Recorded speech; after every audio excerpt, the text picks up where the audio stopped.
It's February 3rd, 2020. Set the scene for me. What happened? I'm sitting at my desk at my office. That was it. And the phone rings, and it's the police chief. He said, I got Seth Perrault on the phone. He's told me his wife had killed herself. Seth Perrault and his wife Amanda lived in this house in Eatonton, Georgia. Seth, a police officer with the Eatonton Police Department, told the county sheriff Howard Sills that Amanda had shot herself in the head. What did he say happened? He said that they were in bed and they were arguing, and then all of a sudden she just produced the gun out of thin air and executed herself. I just sat there and watched my wife execute herself. In all my years of questioning anybody for suicide, I have never heard anybody use the term executed. From the very beginning, Amanda's sisters Angie and Alicia Johnson say they had questions about what happened. We knew better. We knew our sister. Amanda loved life. She wouldn't put us through this. We know our sister didn't do this. We know she didn't take her own life, that he had something to do with this. Sheriff Sills says that as soon as he began investigating Amanda's death, he became suspicious of Seth and what he had said happened at their home. While looking in your face as a law enforcement officer, I did not do any, I had nothing to do with it. I knew something was wrong the day I walked in the house. For starters, the position of Amanda's body, depicted in this 48 hours animation based on crime scene photos, left Sills certain that Amanda could not have shot herself. Had you ever seen a suicide that looked like that? I never seen anything like that. Her body is flat on her back, her legs are almost together, and her arms are tucked against her side with her hands cupped. This wasn't right. Just 2 days after Amanda's death, former Eatonton police officer Seth Perrault was taken into custody.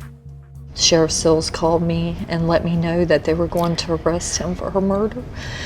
And my whole family just was so relieved and happy that She was getting justice. Yes. Before a grand jury could hear the evidence and decide if there was enough to go to trial, COVID shut down the courts. Perrault sat in jail for nearly 9 months until the medical examiner issued her report on the cause of death. Months later, the medical examiner's report comes out. And what does it say? Suicide. Well, I was astounded. I'm Justin Kinney, an attorney for Seth Perrault. Dr. Darrisaw is a renowned medical examiner, so her certification of suicide we thought was basically open and shut. You have to remember she works for the state. Dr. Darrisaw's decision was based primarily on the lack of gunpowder around the wound, which meant that the gun had to have been right up against Amanda's head when it went off, and there were no signs of a struggle. Nobody is just going to allow somebody to put a gun to their head and pull the trigger without putting up some sort of fight. When COVID restrictions finally eased, a grand jury had to decide whether there was enough evidence against him to go to trial. And you know the first thing I put up for that grand jury to see? The crime scene pictures. No, ma'am. The autopsy report that said suicide. Ladies and gentlemen, the State Crime Lab medical examiner says this was a suicide. Now, I'm going to show you the evidence I found. The grand jury quickly came to a conclusion. Perrault should go to trial. What were the charges? Malice murder, felony murder, and aggravated assault. Perrault pled not guilty to all charges.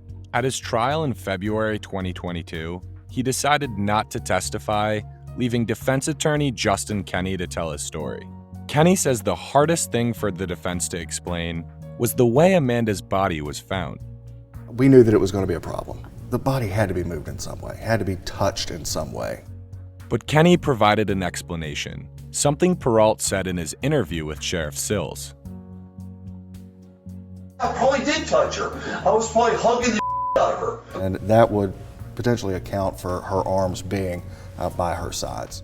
As the trial concluded, District Attorney Barksdale hoped Alicia and Angie Johnson were going to be able to get justice for their sister. Were you worried at all about the verdict? When I try to remind myself, it is my job to pursue justice and to present a case for the jury to consider. And if they were to walk him out the door, I would be able to look to Amanda Perrault's family and say, we did everything we could.